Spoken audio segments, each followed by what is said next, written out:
बिस्मिल्लाहिर्रहमानिर्रहीम। हमेशा दी खैर। ख़वातीन हज़रात, मैं हूं आपका प्रेजेंटर सैयद ज़फ़र अब्बास और आप देख रहे हैं फेस टीवी प्लस।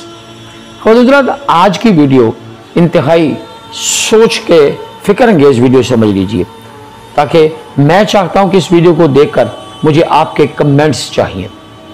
ये वीडियो है मोहतरमा ग़ज़ाला नरगिस यानी फिल्म स्टार नरगिस के हवाले से। उन्होंने डेली पाकिस्तान पर यासिर शामी को एक इंटरव्यू दिया और उस इंटरव्यू में कुछ बातें ऐसी की जिस पर मैंने सोचा कि आपके साथ शेयर की जाएं। वो बातें कुछ यूं हैं। मेरी ननिहाल जो है वो बुखारी सैयद है और तकिया सरदार शाह आपको भी पता चल ही गया। तो अब्बू मेरे राजपूत भट्टी हैं और मेरे अब्बू पाकिस्तान के चीफ साउंड रिकॉर्डिस्ट हैं। कि पहले तो मोहतरमा फरमा रही हैं कि मेरी माँ जो है वो सैयद है, बुखारी सैयद। ये बहुत तकलीफ दे बात थी मेरे लिए, बहसीयत सैयद मेरे लिए बहुत तकलीफ दे बात थी कि कैसे एक सैयदजादी अपनी औलाद को, अपनी बेटियों को तवाइफ बना सकती है। और दूसरा, वो फख्र महसूस कर रही है, कह रही हैं कि मेरा बाप भट्टी राजपूत भट्टी हैं और वो चीफ साउंड रिकॉर्डिस्ट है, यानी कि ये सैयद होने से भी अफजल उनको लगा। अब मतलब तकिया सरदार शाह की वो गद्दी नशीन हैं, कैसे हो सकता है कि एक सैयदजादी घर से भागकर राजपूत भट्टी से शादी भी करे और अपनी बच्चियों को वो तवाइफ बना दे। फिर दूसरा उन्होंने कहा कि मेरा रिज्क हराम नहीं है, ये पाक है। ये पाक कैसे, पहले बात सुनिए जरा। मैंने सारी जिंदगी 92 से लेकर अभी तक अपना रिस्क जो है ना, मैं बगैर ज़कात के घर नहीं लाई। पहले मैं 2.5% ज़कात निकालती फिर लाती, और अल्लाह रिस्क को पाक कर देता है अगर आप ज़कात निकालते। पहली बात। दूसरी बात, मैं अपने काम को इबादत समझ के करती थी क्योंकि मैंने काम किया। ये ख़वातीन हज़रात, मेरा रिस्क पाक है क्योंकि मैं इससे ज़कात अदा करती हूँ और ये मेरा रिस्क पाक है। अब इसके बाद उन्होंने क्या बात कही, उन्होंने कहा कि अगर ये मेरा काम हराम होता यानी कि बुरा होता तो अल्लाह इसमें बरकत क्यों डालता। ये बात भी चल के सुनते हैं, फिर बात करते हैं। चलिए।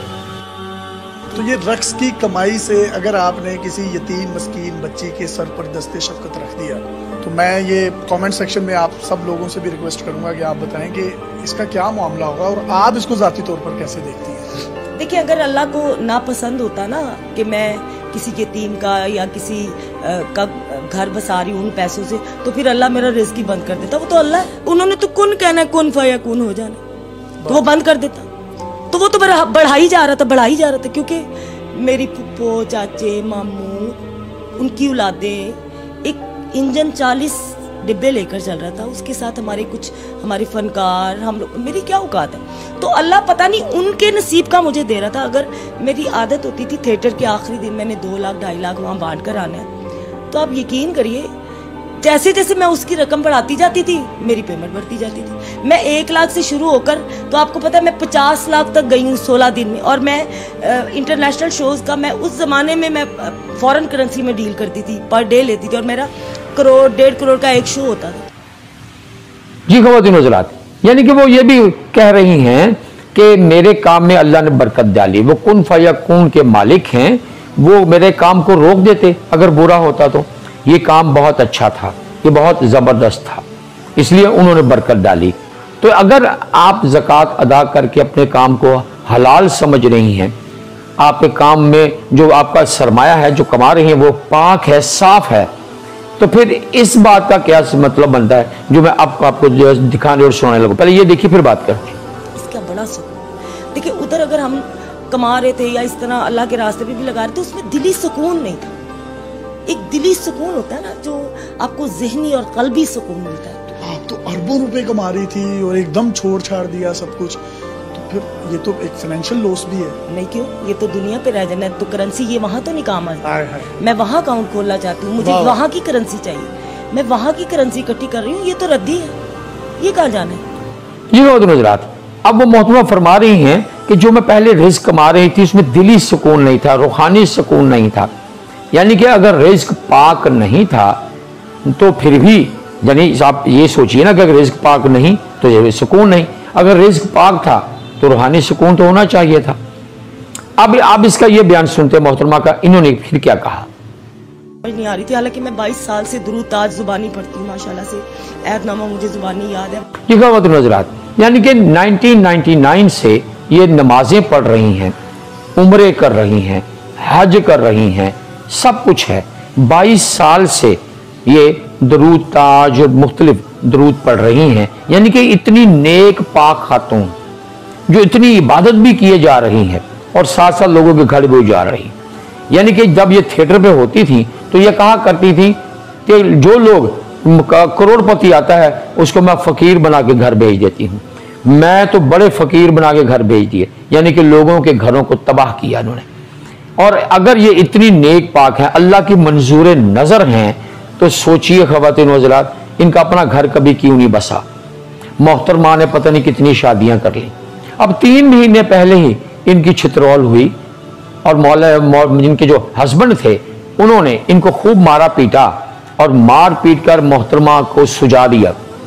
सुजाने के बाद ये अल्लाह की नेक और पाक दावा करने वाली खातून जो अपने आप को बहुत गुनहगार कहती है। अब देखिए, अच्छा इसी में मैं आपको एक छोटा सा क्लिप दिखाता हूँ कि देखिए जरा प्लीज। ये और हम बड़े गुनहगार हैं और अल्लाह को गुनहगार बड़े पसंद है। अच्छा, तौबा बनी हमारे लिए, किसके लिए बनी? गुनाहगारों के लिए। जी ख़वातीन, यानी कि गुनाहगार, ये इस्तग़फ़ार, ये सारा कुछ बना ही गुनहगारों के लिए हुआ है। यानी कि गुनाहगार तौबा भी करते रहे और फिर गुनाह करते रहे, फिर तौबा करते रहे, फिर गुनाह करते रहे, तो ये बहुत अच्छी बात है। अल्लाह तो पसंद ही नहीं करता अगर आपने तौबा कर ली है तो वो गुनाह छोड़ दो, लेकिन आप मुसलसल किए जा रहे हैं। अब मोहतरमा ने क्या किया, अपने साबका खामन ने जो कि इंस्पेक्टर थे, SHO थे, उनको प्रेशर में आकर उन्होंने एक पैंतरा चेंज किया, पैंतरा बदला और मोहतरमा से सुलह हो गई। अब वो कहते हैं कि मैंने सुलह इसलिए की क्योंकि ये मेरी बेटियों की माँ है। अब मोहतरमा पता नहीं कहाँ कहाँ अपनी औलादें छोड़कर आ गई, अपनी बच्चियां छोड़कर आ गई, और अल्लाह ने दी ही बच्चियां, इनकी ज्यादा औलादों में बच्चियां हैं और खामन पता नहीं कितने हैं। और अगर ये अल्लाह कितने मंजूर नजर थी तो आज आबद बॉक्सर कोड़ा होके मर जाता, लूला लंगड़ा हो जाता कि उसने नेक पाक खातून को गंजा किया था। फिर इनका खामन टेढ़ा हो जाता, उनके ऊपर आजाब आ जाता कि उसने एक नेक पाक खातून की छतरौल की है। तो सोचिए कि ऐसी खवातीन जब सामने आती हैं तो वो नेकी के काम भी कर रही हैं और माज़ अल्लाह नाउज़ बिल्लाह, अल्लाह ताला जो है वो इन लोगों को नेक बना रहा है। तो फिर इनके घरों में खुशियाँ, इनके घरों में सुकून, इनके घरों में चैन क्यों नहीं है? प्लीज़ एक कमेंट ज़रूर कीजिएगा, मैं आपके कमेंट का मुंतज़िर हूँ। अपना ख्याल रखिएगा और इस चैनल को अगर सब्सक्राइब कर दिया तो थैंक यू सो मच, अगर नहीं किया तो प्लीज़ ज़रूर कर दीजिएगा और वीडियो को अंत तक देखने का बहुत शुक्रिया। इजाज़त दीजिए अपने प्रेजेंटर सैयद ज़फ़र अब्बास को। अल्लाह हाफिज़।